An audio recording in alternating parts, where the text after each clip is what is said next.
And we're live on YouTube. All right. And we're live on Facebook. All right, good to see everyone. Hey, Father Ian Van Houston here with my sidekick, T-Rock, T-Rob, Timothy Robbins. Long story, it's an inside joke. But he's my co-pilot, my number 2 guy. We're live streaming all this. We are. We're on Facebook and if you're tuning in, just say hello. Especially if there's some folks that we know that might be tuning in, and if you're gonna have questions as we talk.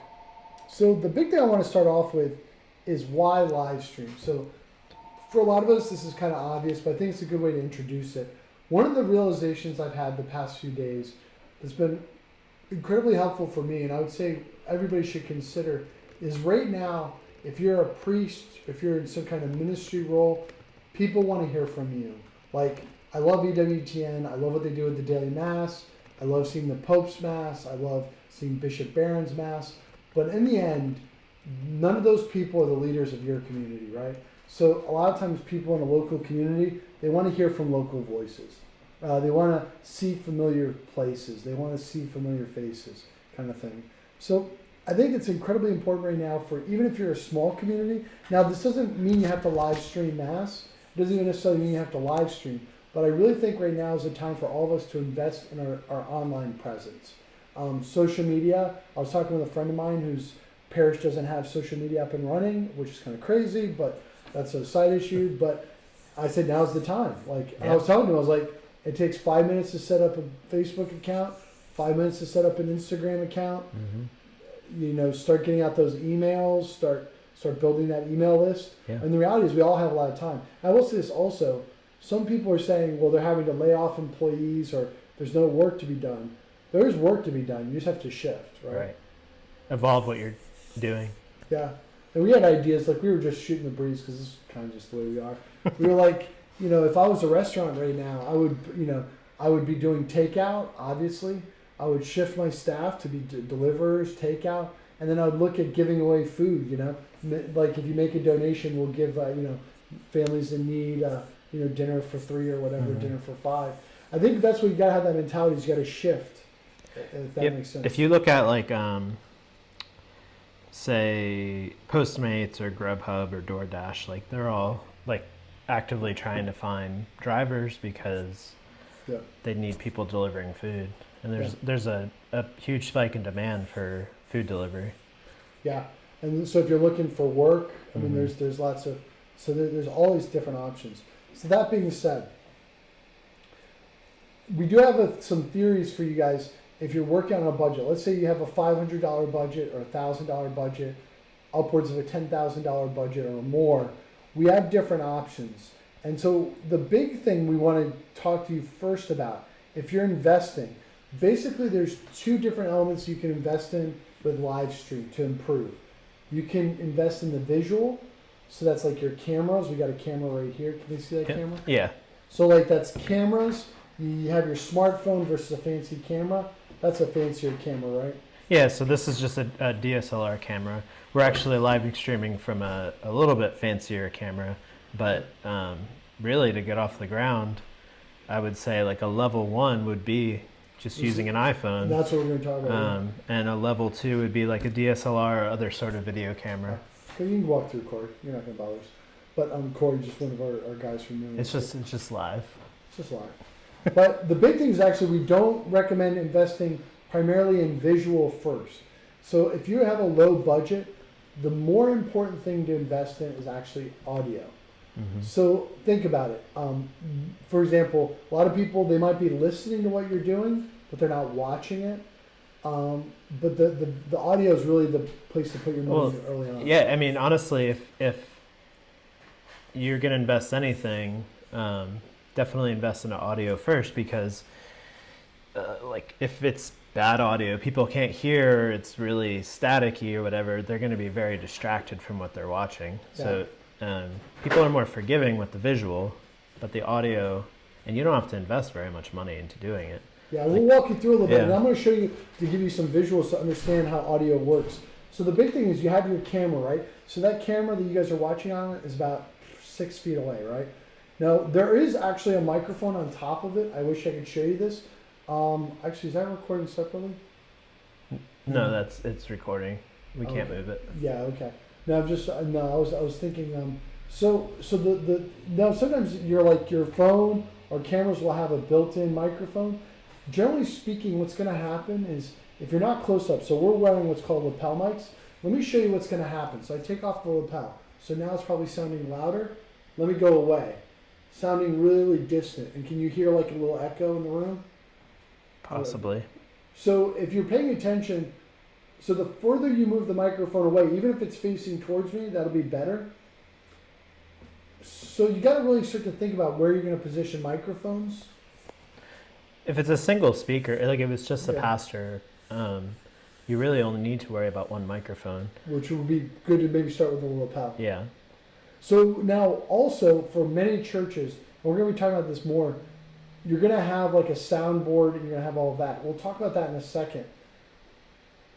But just to be aware of, if you're using your phone, sorry, I'm burping because I had Coke. Sorry. He's got Chick-fil-A. Sponsored by Chick-fil-A. This is sponsored by Chick-fil-A. Which was delivered via Grubhub. Which was delivered via Grubhub. Because we've been sitting together all day. Just me and Tim and a few other people. But under 10 people. Under 10 people. Actually, under 5. Under 5. All right, so, but we digress. Got a little hand sanitizer. Need any? No, I'm good for you. All right, so I'm trying to think, what was I going to say? You got me off. Okay, so the big first trick is if you're using your cell phone, let's say you have a soundboard, you have multiple microphones, all that feeding into a soundboard. What you want to be able to do is sync the soundboard with your cell phone. Mm-hmm. So basically the audio. So the first option is we're going to invest in connecting good audio to your cell phone. Yeah. So how do we do that? Actually, somebody just asked that. Michelle. Cool. So she said, "Is there a way to hook a mic to an iPhone?" And yes, there's a couple different things, and I will paste them as comments in this chat. One being, let me see, it's called the Rode, and we don't need to probably talk through product names and stuff. We should mention to them, if you have a soundboard for your church, you're going to want to connect with that probably best. Yeah, so no matter your audio source, whether it's one microphone, whether it's a soundboard, you're going to have one feed that comes into your phone. And in order for that feed to connect into your iPhone, you need something, it's an audio interface. And so I just pasted one in the chat. But basically it converts that audio feed into the lightning cable.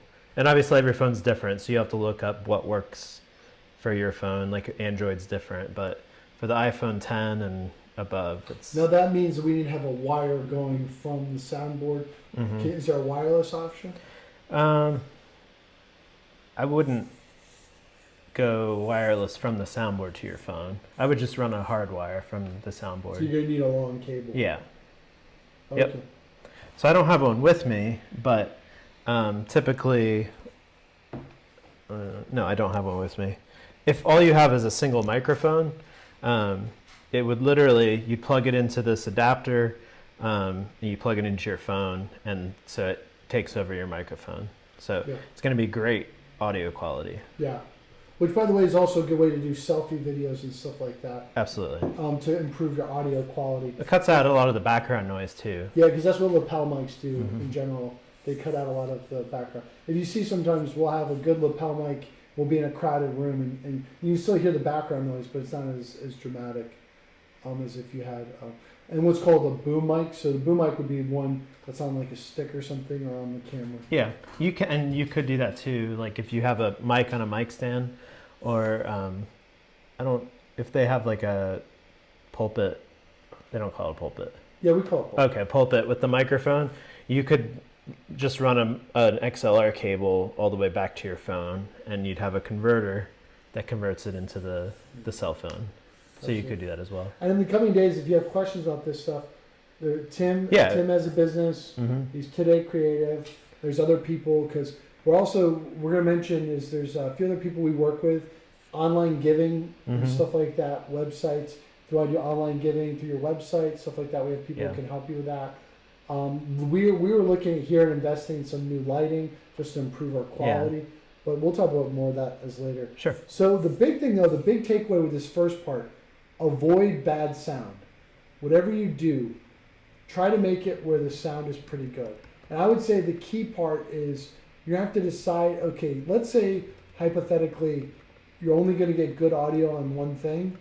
Maybe consider making it the homily or something like that if it's a live stream mass. For daily mass, we're only using one microphone and it's just me doing everything, and then I do the readings as well to simplify it. So just think about that. The more microphones you add. Now, one of the things I want to get into a little bit is if you're in a mixing board with audio, if all the mics are on, that's going to change your sound. So think about it. The sound is coming from the microphone in the choir loft. It's coming from the pastor. So what you might want to consider also doing some training on is getting a sound guy. So sound guy basically what's going to do is be listening and adjusting the volumes, turning off mics, turning on mics. And he's listening. So traditionally, a sound guy listens to the room mix, which obviously in this scenario doesn't matter. So he has headphones in. He's listening for how will the organ, the pastor, how will all the mix sound, and then when that mic's not being used, just lowering it. Yeah. So, but they'll be able to hear it before it's sent over to the phone or the camera or the computer. Yeah. And by the way, we're trying to give you options where it's like it's a one-man show to it's 3 or 4 or whatever. Make sure you keep it under 10, right? Under 10. Well, the reality is you could get away with, even if you had a 2-camera setup, you really would only need 4 people. Just 2 people on cameras, a sound guy and a video switcher guy. Yeah. But that's like overkill. You don't need 2 cameras for streaming mass right now. So the most you're going to need are 2 people. Yes. And I do it by myself typically with the streams that we do. Yeah, exactly. But if you notice our stream on Sunday, which was good overall, the audio was a little bit off because the choir the choir microphone was on. Yeah. So it made me sound a little bit distant because you're picking up on the long distance. Okay. So next one, let's talk about tier 2. So tier 1 is using your cell phone, connecting all of the everything to the cell phone. Did we cover that sufficiently? Do you think there's anything else we need to cover? Obviously, like right out of the gate, if it's just a pastor wants to do a live talk, he can just do his phone right there in front of him. That would be like really basic. Obviously, next step up would be better audio. Maybe get a tripod so you can put it out there, start the live, good audio. And then next step out of that, I would say it would be more of a like a DSLR kind of camera. You have a Canon M50, US M50, which is a mirrorless camera. Anything that has a HDMI out, which is maybe too technical, but it's just the type of port it has. So you can run a cable.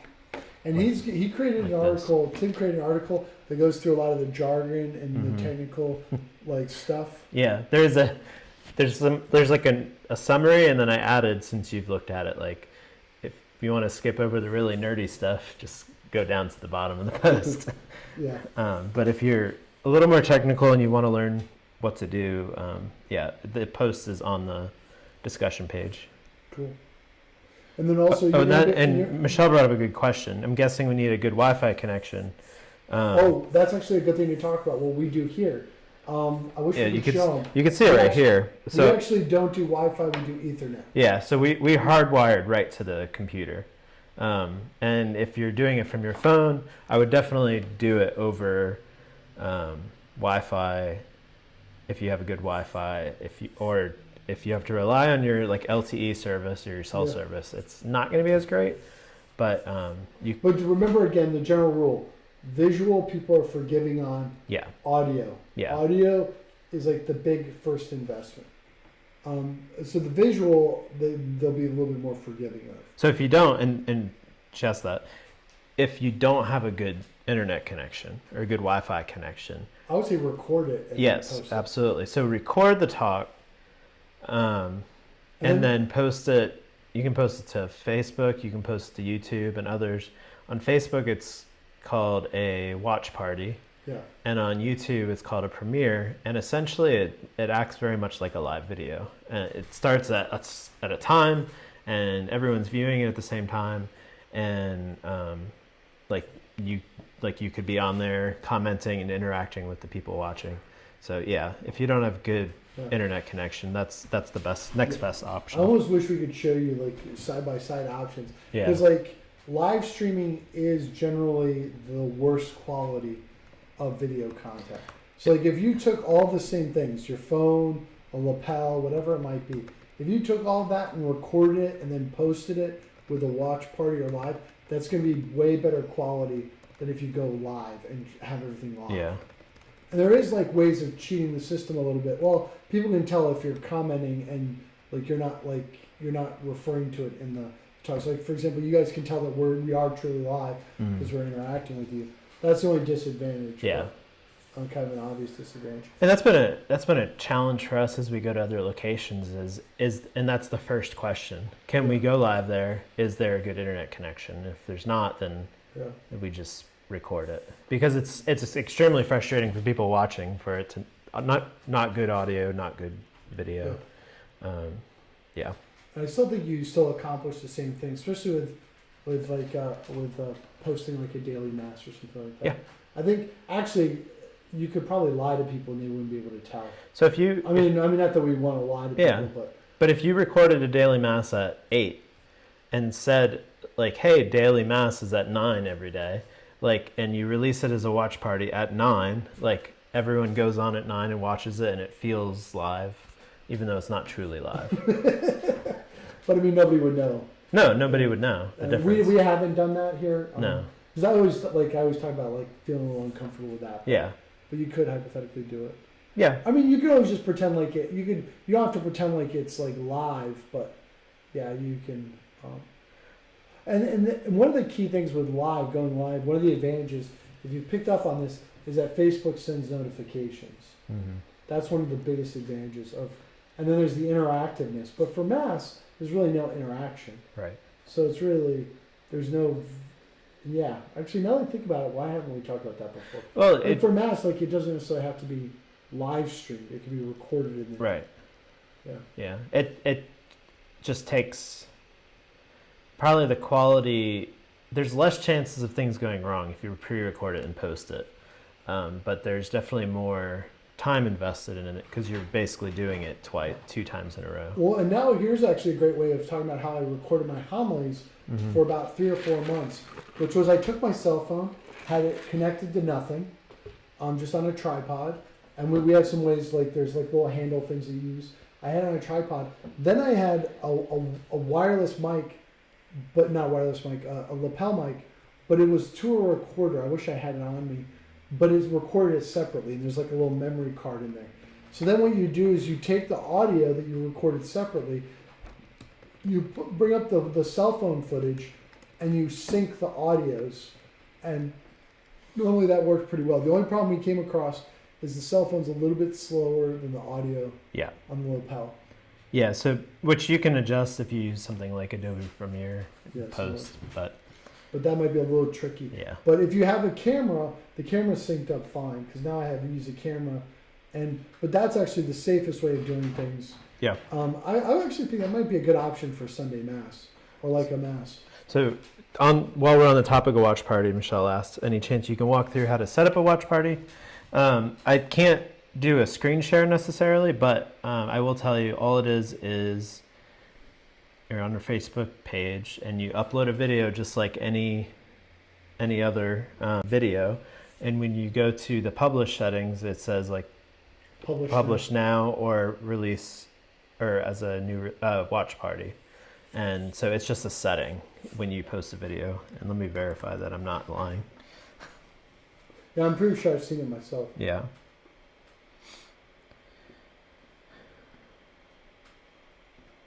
I'm pretty sure, so I'm just going to your page right now.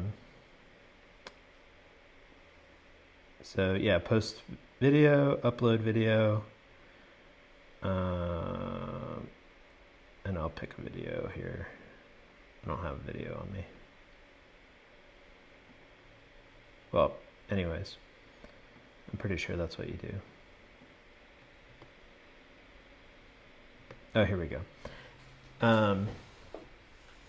Yeah, so publishing options. So create post, upload the video, publishing options. And yeah, premiere. Mm-hmm. So it's called a premiere. We were using the wrong terminology. Cool. So same thing. So select the date and time you want to premiere your video. So you would select it for whatever time you told people mass would be at, and then you release it. And it notifies everyone, very similar to a live. And you've been saying a lot of Protestant churches have been doing this, right? Yeah, so unless you've invested in the gear and the team to do it live and do it right, like they are pre-recording it, or they record like their 9 a.m. service and go live at their 11 a.m. service or something. And so the question is, what would be a dramatic difference between recording it and then posting it live, like in terms of quality? One of the challenges is if you're live streaming, let's say it's a bigger mass, like, and this probably doesn't affect us in this particular situation, but let's say you had a full band or a full choir and you have different things, like different channels. The mix you would do for the room, for the audio for the room, would be different than the mix you would do for the live stream.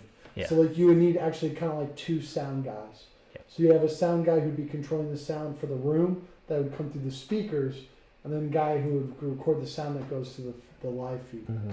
And some of those bigger churches do have that. Yeah, they have a separate room with video switchers, because they also have the cameras on the screen, side screens, and so there's 3 or 4 people that just are in the video, which obviously is a completely different level. It's a whole different level. If you want to, so if you're in the category of wanting to invest $1 million on this, we a couple $100,000. Yeah, it's a couple $100,000. Yeah, I'm sure. Yeah. But let's show you some stuff. So my setup, we bought some stuff here.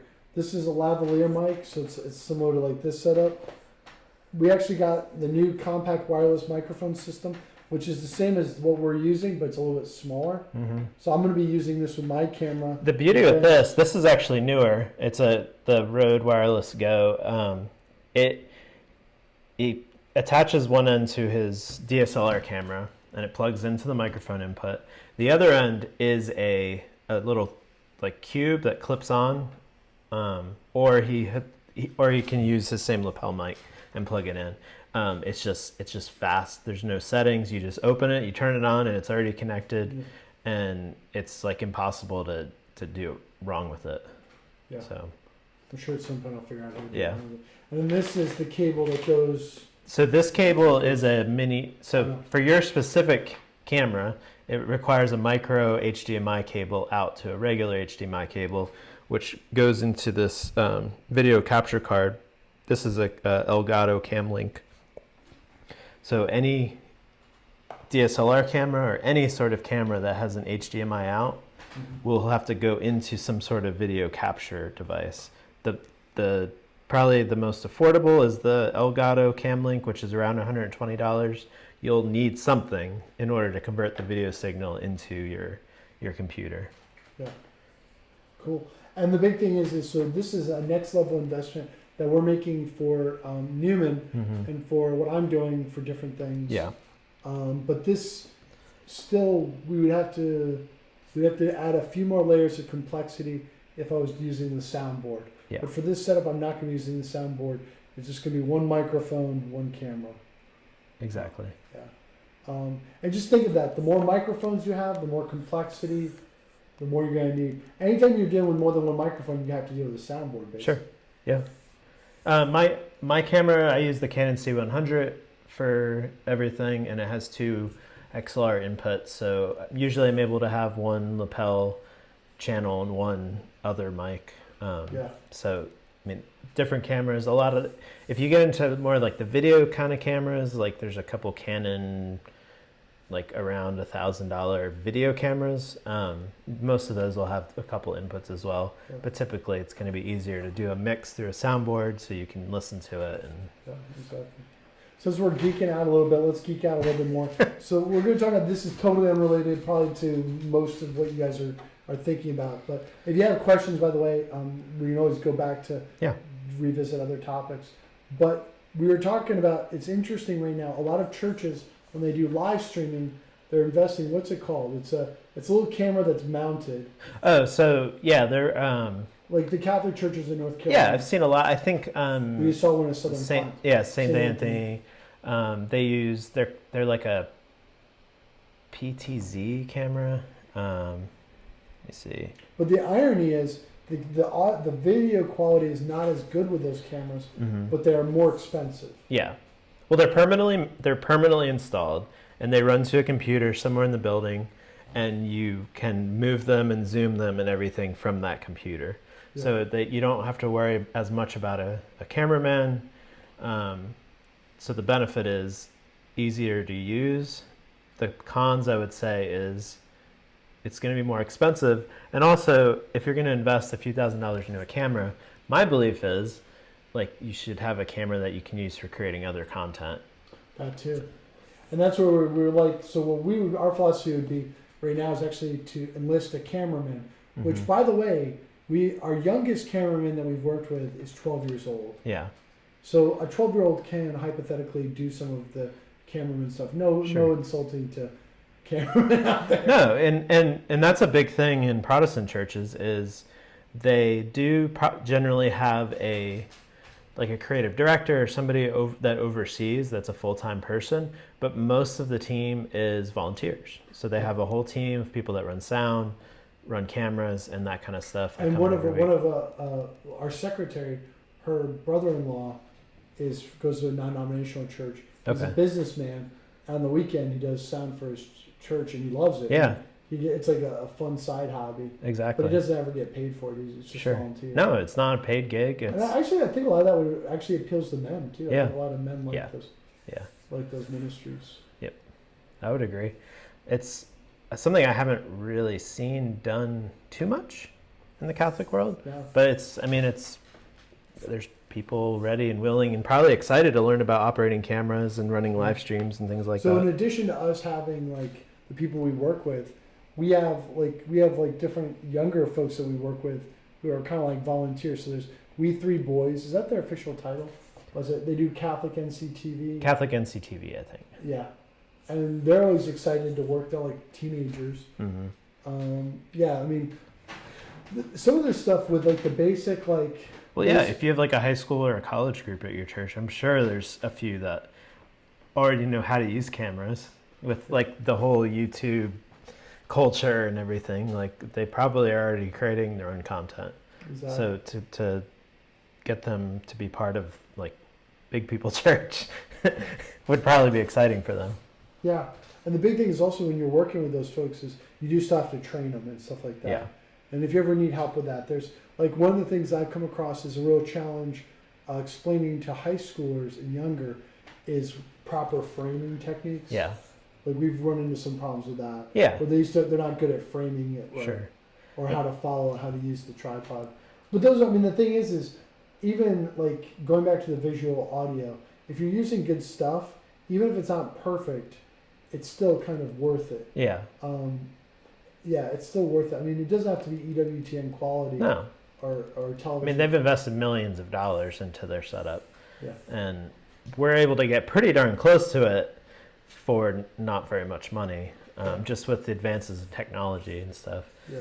But I would say just like a quick 2 sentences on framing in video is just like look at it and is like try to center it. Like obviously there's like rule of thirds and stuff but like for this kind of stuff, especially when you're dealing with kind of inexperienced people, like just keep it centered, don't cut off the top of the head, and like just look at the bottom or top of your viewfinder and make sure, like especially like in ECU Newman, there's a brick wall behind us. Just try to make sure the camera is like level with the lines behind you. Yeah. It's just visually it's an easy fix, and it annoys some OCD people watching if it's crooked. If you go back to our videos, you can see we have some done by like middle schoolers, high Yeah. schoolers, and you can see some of those things are a little bit off. Yeah, because they don't know to look like that the camera's not crooked. Yeah. It's an easy fix. Any other questions, comments? Yeah, TikTokers. The one thing we talked about earlier, I don't know if you want to talk about it, is some people are talking about, why don't you just share masses, like why don't we just all watch the EWTN mass versus like watching my pastor? Oh, the people are asking about that? No, but we were talking about that. Oh yeah, because I talked about that a little bit. I would say the big thing, and I talked about this in the beginning, a little bit in the intro, there is no substitute for you as a leader, right? So the reality is that as much as I love Bishop Aaron, I love EWTN, we love, hey guys, you can come through. As much as we love all those people, and you're the leader of the people, and they're going to want to hear from their local leaders. Mm-hmm. I've come to appreciate that. I've seen it almost across the board. Everybody who's live streaming is getting good numbers. Actually, of all the live streams I've seen, we do good, Yeah, but we haven't done the best. sure. And like we're by far better quality than some of the other ones Mm-hmm. that have done pretty poor. I don't want to call out who they are, but there's Sure. a few parishes I've seen that they did a pretty terrible job of the live stream, and it still got 20 or 30,000 views. Because people want to watch. People want to watch their pastor, Yeah. right? And that's another dynamic. Think of it this way. I often talk about this with digital content. If the Pope were to walk around with his cell phone all day and just create little vignettes or videos of where he's at, Yeah. like, hey, here's a little video of me in the bathroom, or me in, No. Well, would you want to see the Pope's bathroom? Oh, I would love to see his bathroom. Yes. I'm not I'm him curious. going to the bathroom. Yeah, no, yeah. Sorry, weird digression. But like, if he showed us like his bedroom, his Sure. bathroom, like this is what my living room looks like. Even though it would be poor quality on a cell phone, I bet you it would get like millions of views. Yeah. Yeah. So like keep that in context. Like generally speaking, right now, people are going to want to connect with their pastor. Mm-hmm. They're going to want it that kind of thing. If that makes sense. One other question. When recording on an iPhone, does the phone need to be vertical or horizontal if we post to Facebook? I would say it depends, like on where you're streaming. If you're streaming on YouTube or Facebook, just news feed, I would definitely say horizontal. Yeah. But if you're going to use that content for TikTok or like Instagram stories down the road, vertical would be nicer. But I would say generally for a live stream, definitely horizontal. There's iPhone like clamps, and I think I put one in the article that'll hold it like that on a tripod. Yeah. And so then you can even shift it so that it'll do vertical. yeah, and if you want it to go that way, you can do that too. Yeah. But I'm trying to think what I've come across, problems I've come across with that. I know with my phones, you have to be careful. You have to make sure you put the clamp so it doesn't hit the buttons. yeah, because the buttons are, you have to kind of off center it. Yeah. Hi, Julie. My wife just joined. Oh, cool.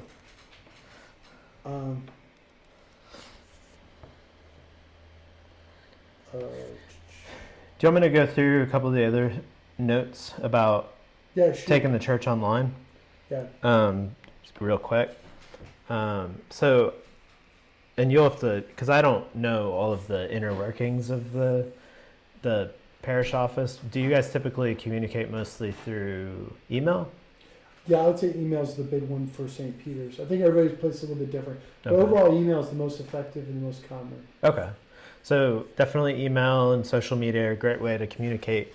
And that's one thing is probably good is to communicate, put it on, make sure to make the changes on your website, like about mass times, because I'm sure every church still has their mass times and where it's at on their website. But maybe now's a good time to say like, hey, join us live here on these days. Well, why don't you talk about what's a pop-up and how do we use that? Yeah, you could do, it depends on what like platform your website's on. If you're on WordPress or Squarespace or other platforms, it's worded a little bit differently, but you could add a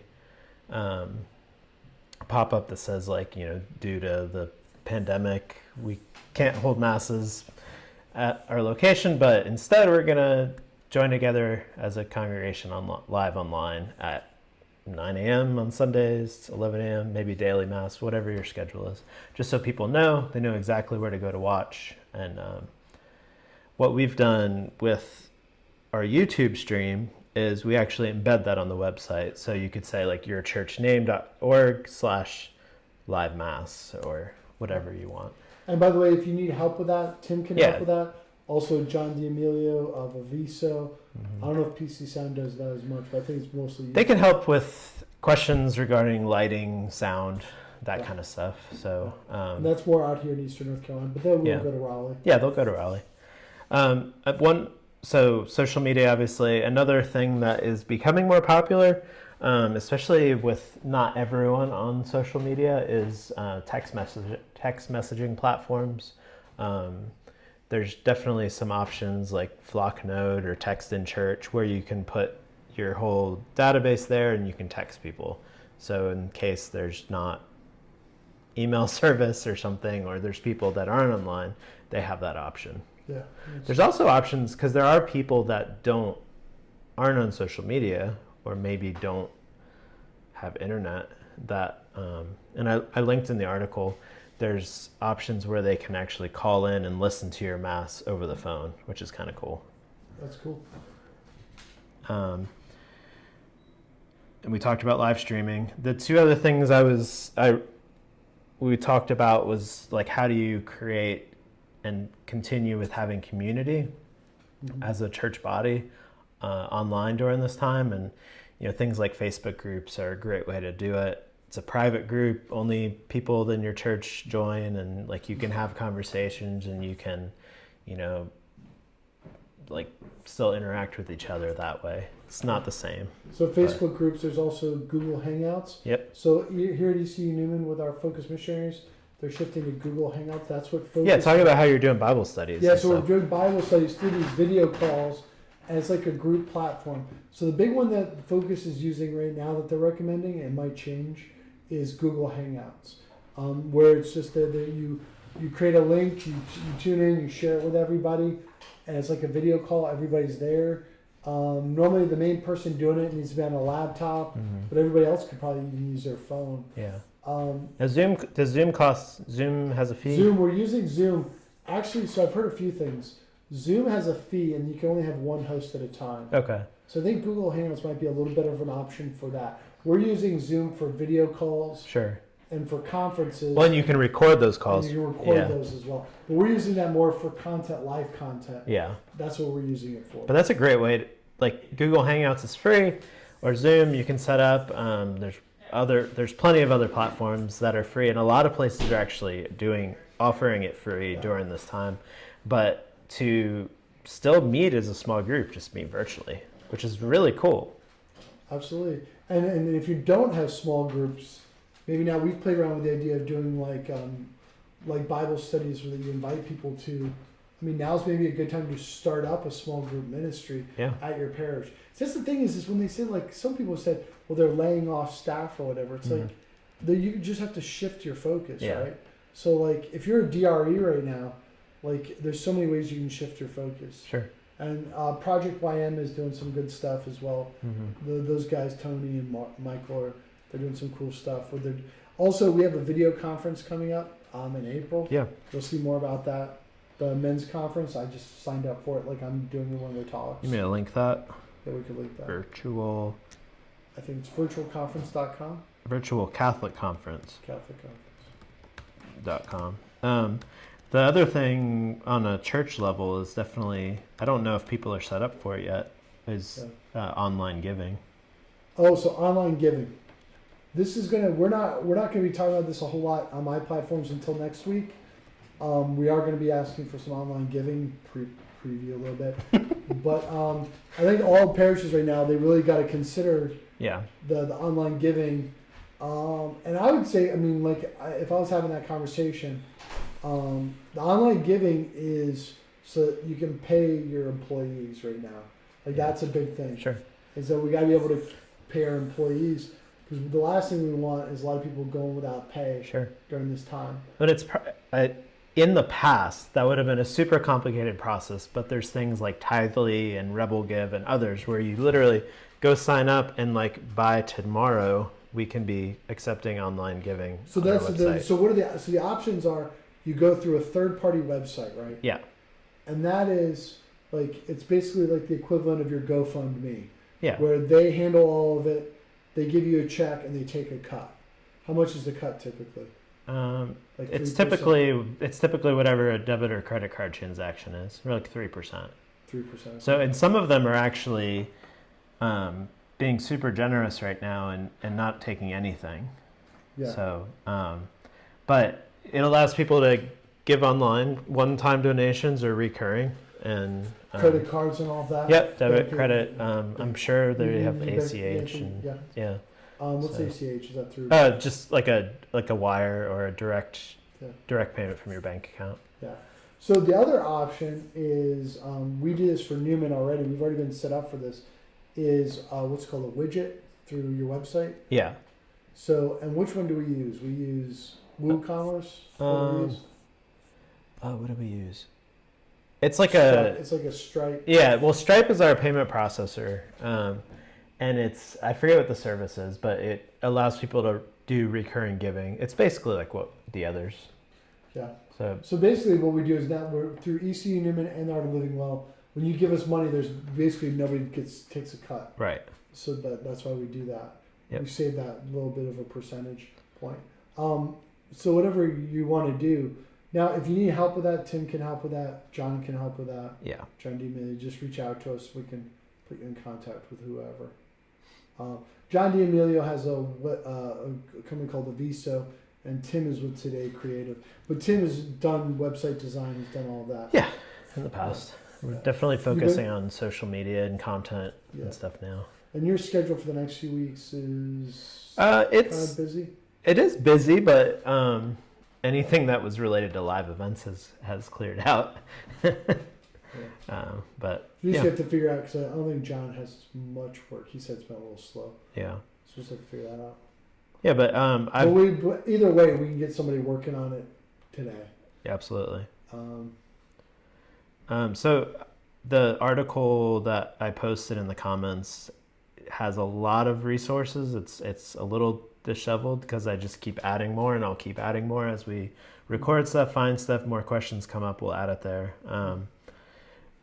Things about cameras, even fun things for, you could have, like, you can make it fun too. Like, there's a fun video that Andy Stanley did. It's a Protestant church out of Georgia, but him and his wife, like, they were funny, and they announced like their services were going live now. But that's cool. You can have fun with it. Yeah, and by the way, if you're wondering why we keep talking about Protestant sources, I mean, this is not unknown for people who do what we do in the Catholic world. Generally speaking, Protestant churches are way ahead of Catholic churches on a lot of these things. They've been live streaming for like 5 or 10 years, right? Yeah. Yeah, and so really, I mean, these mega churches, a lot of them, they've been live streaming for a long time, and so that's why I have the philosophy of learning from them, and that's stealing their ideas. stealing their ideas. Yeah, letting them try and fail, and then adopting what works. Exactly. All right, I think that's everything. Is there any other questions? Let me double check. Oh yeah. So, how do you best word asking parishioners to go online for giving or mailing in? How would you word it? Oh, sorry. Repeat that. How would you best word asking parishioners to go online for giving or mailing in? I mean, I think it's a communication thing. Tell them what their money is going to. Yeah. And what their money is getting. And for most of us, the money is going to be going towards paying somebody's salary. Sure. Now, if it's not going to paying somebody's salary, then you really need to think about what you need to cut back. Well, and the church still has bills to, like, you still power bills. and. Yeah. I mean, that's the thing. It's just, I think the financial transparency is like, so, I mean, just being, I think that's the key. Yeah. Is the financial transparency. And I've even talked about this a lot with a lot of businessmen and stuff like that. Is they want to know the numbers, like where's this going, and I mean, for obviously right now, if you haven't picked up on this, If you're giving a donation to ECU Newman right now or the Yeah. Art of Living Well, it's going towards stuff like this. Sure. Of course, we're doing this on a shoestring budget. It's a Sure. lot cheaper than Yeah. what you'd actually imagine. Yeah. And Alana wants you to say where you're going to be live next. Oh yeah, so hey Alana. Tonight we're having a discussion with a moral theologian, and she posted you're having Timothy Gallagher on, right? Are you gonna cut me out of that conversation, Alana? Like, am I gonna be hanging out with Timothy Gallagher, or am I not cool enough? We'll see what she says. But she's gonna have a conversation with probably Timothy Gallagher on Catholic Link. I might be a part of that conversation. I don't know. We'll have to figure that out. But what else? But yeah, I'm gonna be trying to announce it either tomorrow or Thursday. I got to figure it out, just kind of make sure everybody's on board. But we're gonna have regularly scheduled programs, so to speak, through the Art of Living Well. So it'll be a combination of live stream. She just laughed. She laughed. Oh, Yeah. I was actually being serious. Yeah. Like, Oh, one thing. she's gonna call me after or something. She's gonna. Why did you say that? One thing that would be a good best practice is what she encouraged us to do. We weren't doing is saying like when your next time you're going to be live is, Yeah. how you can continue supporting the church financially, and maybe also like, hey, go join our Facebook group or follow us on social media so that you get notified next time we're live. Yeah, that's the fascinating thing right now is everybody. This is the golden opportunity Yeah. to grow all your media outlets. Sure. And I would say media like now is very affordable for parishes. Mm-hmm. It's within the realm of. It's within the realm of ECU Newman. I mean, we do invest more in marketing and media than most campus ministries. Mm-hmm. Probably like. But it shows though. But it shows, and Yeah. we can talk about that. That could be a whole other conversation. Yeah. I mean, we reached thousands of incoming freshmen with media, and how we've invested in things. So now it's kind of interesting. We're gonna have a lot of free time, but it's also gonna be a good opportunity to like invest time. And outside of gear, it doesn't cost anything to go live. You can go live 10 times a day and it doesn't cost you anymore. Exactly. Which is a fascinating dynamic right now. Is how affordable media has really become. As I would say too, like this is a good time to maybe show people behind the curtain too. Like maybe do a live from your couch or something. Like I think people would love to see the pastor talk from the couch at some point. Yeah, exactly. What's your rectory look like? What does your ministry behind the scenes look like? Typically, I mean, in our social media content, the stuff that's behind the scenes does better. Yeah. But. Which is another thing, actually, a little beef I have, and now we're just rambling, but that's all right. Slick studios, complicated studios, don't seem to do as well. Mm-hmm. Like, I mean, sometimes we'll use studios, we've used studios, but like... You're talking about ROI, or... Just in terms of like... Oh, what people want to watch on social media. Yeah. Because I feel like slick studios, a lot of times, it just doesn't feel as authentic. My wife asked if this was her hand sanitizer on the table. Oh, is it? It's out of my truck. I've been carrying it around with me everywhere I go. Let's get a little hand sanitizer. Yeah. A little. I don't think we've touched anything, and you didn't see me, but I sanitized the table. Did you really? And the Chick-fil-A cup. Yeah, and the Chick-fil-A cup. I think that's everything. You have any questions? Yeah. If anyone has any questions, like comment on the stream, I'll follow it. Message Father Ian's page. The link to my blog post is in the comments. You can contact me there directly too. Cool. That's it. Thank you, everyone. Thanks. Good to see you.